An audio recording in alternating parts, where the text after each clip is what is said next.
ازيكم عاملين ايه؟ يا رب كلكم تكونوا كويسين. كان في جملة اوقات كنت بقولها لنفسي وكنتش عارفة انا بقولها ليه. في اي حاجة كنت بقول لنفسي انا غصب عني مش عارفة اتبسط، مهما في حاجات حواليا كتير ممكن تبسط بس انا مش عارفة اتبسط، ودايما بحس ان انا مستنية حاجة كبيرة قوي عشان احس بالانبساط.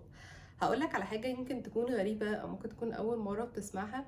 سبب ان احنا ما بنبقاش عارفين نتبسط بالحاجات الصغيرة او الحاجات البسيطة هي حاجة من اتنين: يا اما انت عشت حاجات كتير مختلفة كانت كبيرة قوي واتبسطت فيها قوي، يا اما الحاجة التانية ان انت عمال تسمع عن انجازات كتيرة قوي من الناس اللي حواليك عملوها واتبسطوا فيها، او حاجات بتشوفها على السوشيال ميديا، حاجات نفسك ان انت اصلا تعملها، مع ان الحاجات دي قبل ما تشوفها او تسمعها ما كانتش اصلا حاجات انت عايز تعملها، بس اول ما انت سمعتها حسيت ان انا محتاجها. في الحقيقة انت مش محتاجها، انت بس خلقت لنفسك مشكلة وعايز تدور على حل للمشكلة، وكمان المشكلة دي ليها توابع ان انت مش عارف تتبسط. هقولك على حل بسيط، وهو لو انت دايما شخص متعود ان هو كل يوم بيعمل حاجة شكل وحاجة مختلفة قوي، قلل الحاجة دي.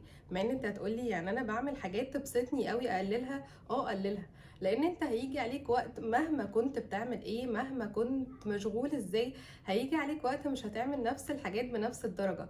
اعمل كل حاجة، اعمل واتبسط واعمل كل حاجة نفسك بيها، بس ما تبقاش كل حاجة ورا بعضها كده وتحس ان انت بتعمل حاجات عايز الاكتر والاكتر والاكتر. ادخل في كل حاجة عادي، بس ادخل بهدوء وما تدخلش كل حاجة ورا بعضها.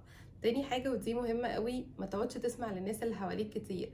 كل واحد قال هو عمل حاجة او صور فيديوهات يوريك ان هو راح مكان فظيع او عمل انجازات رهيبة، انت ما تعرفش الرحلة اللي هو مر بيها عشان يوصل لده كانت ايه. انت شفت بس الصورة او سمعت بس القصة، بس ما تعرفش القصة الحقيقية نفسها اللي مر بيها قبل ما يوصل لده كانت ايه.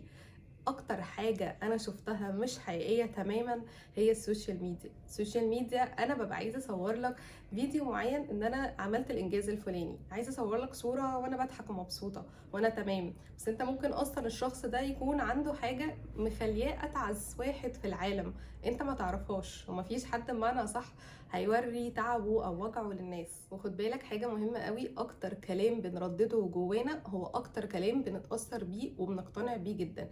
يعني ايه؟ يعني انا لو قعدت اقول لنفسي انا غصب عني مش عارفه اتبسط، انا غصب عني مش عارفه اكون فرحانه، مش عارفه اشوف الحاجات الصغيره، انا حتى لو انا كنت كده بنسبه 20% انا كده هزيد وابقى 100% والموضوع هيثبت جوايا اكتر. لا، ابدأ وشوف الحاجات اللي حواليك. مش بقول ان لو حاجة صغيرة بسيطة هتخليك اسعد بني ادم، لا، بس تراكمات الحاجات الصغيرة دي هتخليك مرتاح وهتخليك مبسوط وهتخلي نظرتك للحياة بتاعتك مختلفة تماما. اشوفكم يوم تاني ان شاء الله.